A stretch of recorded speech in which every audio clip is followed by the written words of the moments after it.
There are a lot of games that I actually need to get back to, mostly early access games that I have covered that have since either come out or had a tremendous number of updates and a whole lot of additional content and stuff. And part of the idea of that series is to, of course, follow the games through the system, not just produce one video about them, but to produce multiple. And I've done it a few times for a couple of games, but I need to really kind of take a look back at some of the ones that I've done and make sure to cover them now. So I figured what better place to start than a game that has fairly recently, like relatively speaking, actually released successfully out of early access and is an overwhelmingly positively reviewed game on Steam, because it's awesome.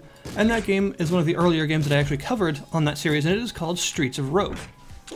As you can probably tell by the title to this video, Streets of Rogue is a roguelite romp that is equal parts Deus Ex and, like early GTAs and stuff like that. It has a whole bunch of stuff in it. It reminds me of Deus Ex the most of all. It's very much like a whole game that acts like the first level of the first Deus Ex, where it was just a big open kind of playground for you to find random things and screw around and do all sorts of nonsense, and is often one of the most returned to parts of that game, not only because it's the beginning, but because it's just a really fun sort of open place to just mess about. And that is exactly what Streets of Rogue is like. It is a big open thing to mess about, and it is very much a sandbox. And how it actually plays is essentially you are given a large host of characters to play as. Each character has a different number of starting items as a sort of loadout. They also have different ratings and different stats, like, their melee damage, their walking speed, and things like that, and also a different set of passive and active abilities. Sometimes they'll have like an active skill, sometimes they'll have just a large host of passives that improve different things, but overall it goes to make each of them very unique and very individual. Even ones that you would think may be kind of similar, like say a scientist and a doctor, they are not similar at all in gameplay, and they do very different things. And you then take these characters into a procedurally generated but very well-made world, a set of multiple different sort of biomes that you'll go through, starting from the slums up through beautiful parks that are not actually that beautiful once you start exploring them, because, bear traps and mines and stuff everywhere. Also cannibals, beware the cannibals, and industrial zones and all sorts of other areas, and you will have to complete different objectives on each floor. These objectives can range anywhere from just retrieve an item from a person, to neutralize a certain individual, to break into a safe and get something from it, and all sorts of other things. Even destroying generators and the like. So you will be given quite a large number of possible things to do, and it of course is different on each floor.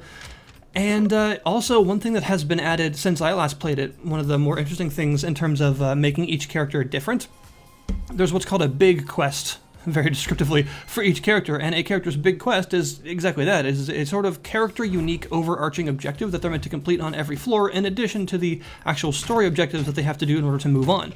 You do not have to complete the big quest to move on, unlike the other actual main quests, but they give you a lot of experience and are just in general a very good thing to do. It sort of is a way to incentivize role-playing as that character, if that makes sense. Since each character will have a very different objective they need to complete, it allows you to sort of get in the shoes of that character a bit better by making sure you're doing some sort of character-unique thing on every floor.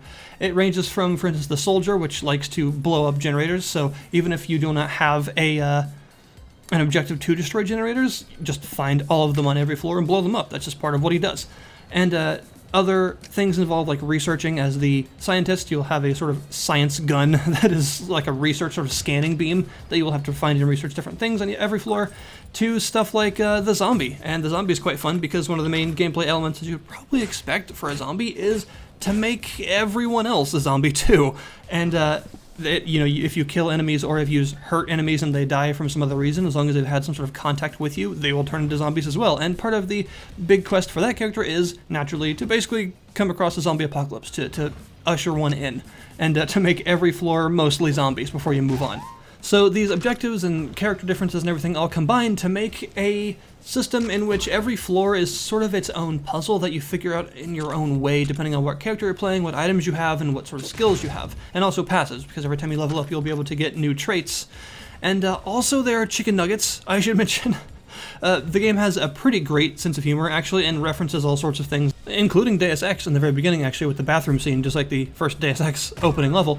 But it doesn't do that unfortunate thing with references, where it kind of just thinks that references are comedy on their own, and puts them in a lot of fun contexts and things that actually match the game, which is helpful. So it has a really nice sense of humor, a really good, a lot of good writing in terms of like the quests and the character descriptions and the item descriptions and stuff. It's a humorous game, but it's also very seriously playable because of all the things that you can do. You know, you can really get into stealthing around in a box if you want to.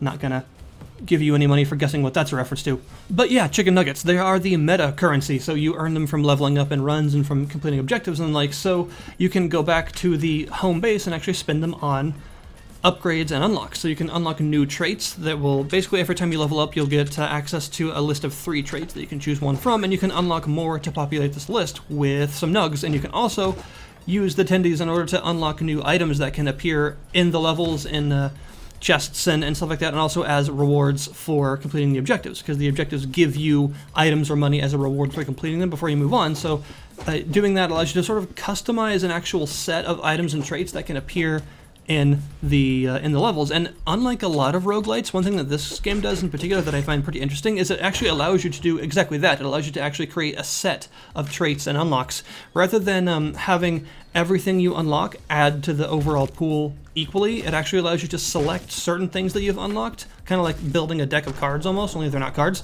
and take those as a sort of collection of traits and of items that you've gathered, so that you can control which of the things you've unlocked actually appear in an individual run, or you can just have them all if you want to. There's a minimum, but there's no maximum, so you can sort of create your own sort of curated set of unlocks if you want to, or just go nuts and have the whole unlocked bonanza going on, which is really cool because, like I said, that's not usual. It's not very often that you find a roguelite that involves this meta unlocking that allows you to also control which of the meta unlocked things will appear in a given run.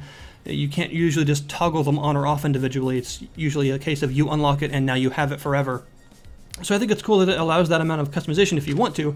And in fact, customization is very much the name of the game here, because I mentioned all the various character traits and things. You can actually, this is another new thing for me at least, you can actually create your own character if you want to, from the various pool of traits and passives and actives and stats and everything. You can create your own. So if you want to, go ahead and make your own character to play through and have fun that way, which is really, really cool. So the idea that you can both create your own characters and determine what sorts of things, passives, and items and stuff will appear in a run means that you actually have a very, very customizable experience to a honestly somewhat unusual degree for a roguelite. Now, in terms of how you actually complete the objectives, that's where most of the fun for the game actually comes in, since it's very much open to how you want to try, and if you think of a way to do something, you can usually try it and see what happens.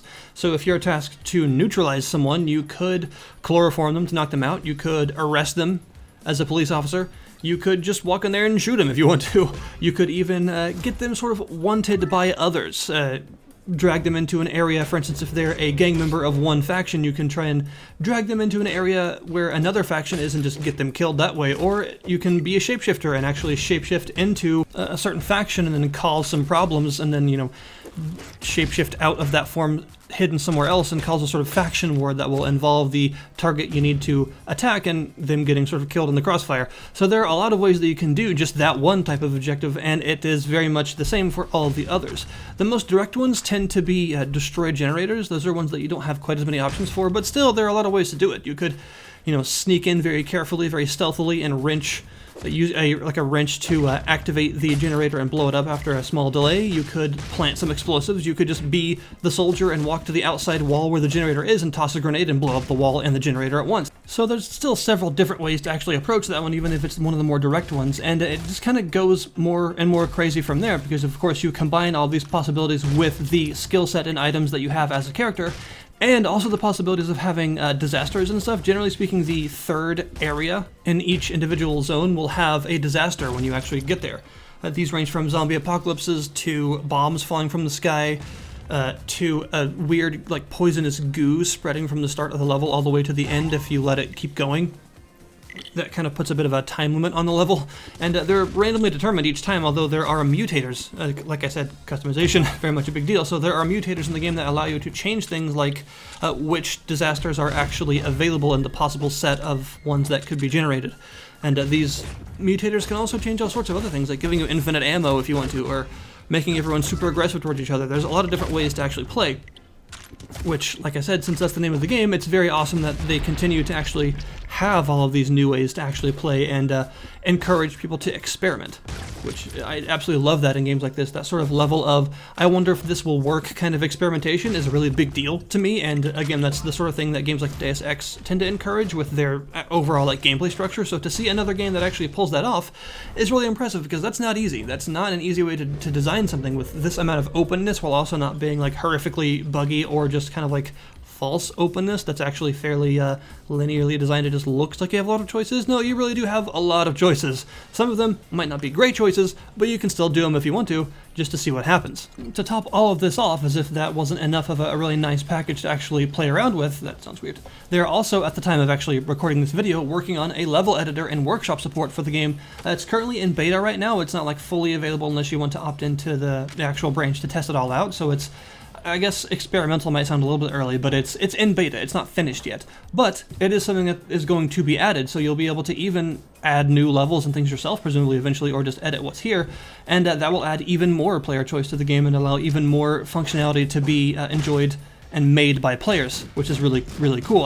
As someone who's been in the PC scene for a very long time, I'm always a fan of modding and editors and just player choice in general, a developer actually prioritizing the choice of the players and making it very much a game that can be played in a lot of different ways, and that is exactly what this is. It actually reminds me a lot of certain older school games. Some have already mentioned, some not, but the idea is that like before the kind of big open world like fad came about, I guess you could say, openness, sandboxiness, open world sort of gameplay was really pretty novel, and it generally implied a whole bunch of player choice and overall just nonsense that you could get up to, like Deus Ex, like Morrowind, and games like that. And this reminds me very much of that sort of era, and that's a good thing, because pulling that kind of thing off to that degree is, like I said, not easy. So having it done in a pretty interesting way with a combination of like modern mechanics, like roguelite mechanics, is really refreshing, and it's really, really cool to see.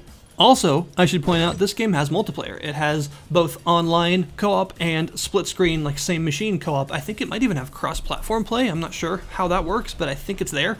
And I believe it goes up to 4 players, so you can play with 4 people on the same machine, or 4 people online, or whatever you want, and probably just destroy entire levels, because I mean, that's what's going to happen, right? Like, you're going to screw each other over on purpose, and everything's going to, like, go to hell because someone angered the cops or something, and now everyone's being shot, and there's bombs, and that's just the sort of game that this is, and that's the kind of gameplay that I think the developer very much encourages, because the guys know, the developers know what sort of game this is and how people are going to play it, so they deliberately have been, for a very long time, crafting it, designing it to be that sort of sandbox experience that everyone has their own player agency in, and can just sort of do the things that the game wants you to do however you want, rather than in the way necessarily that the game wants you to do it. That kind of player choice and player agency is very much a big part of games like this, so it's definitely here, and the fact that you can experience it with workshop support fairly soon, and a level editor hopefully fairly soon-ish, and multiplayer, both co-op and online, is just a really fantastic deal. And to wrap it all up, it's $20. $20, which is kind of a steal in my opinion for the amount of stuff that's on offer here, as well as, of course, the fact that it's going to have maybe some modding support, level editor, and of course the multiplayer. That all adds up to be a very, very high value package. This game is overwhelmingly positive on Steam for a very good reason, or really a very good set of reasons.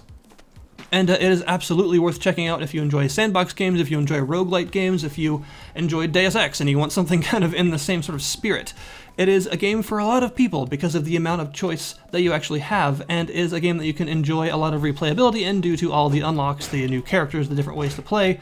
And of course, once the level editor officially drops at some point, that will just increase all of this replayability even further. It makes me happy to see a game like this that I covered a while ago, was it like 2 years ago or so? And to see it develop into something this refined and this excellently crafted, and it is still being worked on even now. So thank you guys very much for watching. The link is as always in the description below this video, so you can go and check out the game yourself. I would highly recommend to give it a shot because it is a ton of fun, even alone. And of course with friends it gets even better. So that is Streets of Rogue in its current state. Glad I returned to it. Thank you guys for watching, and I'll see you next time.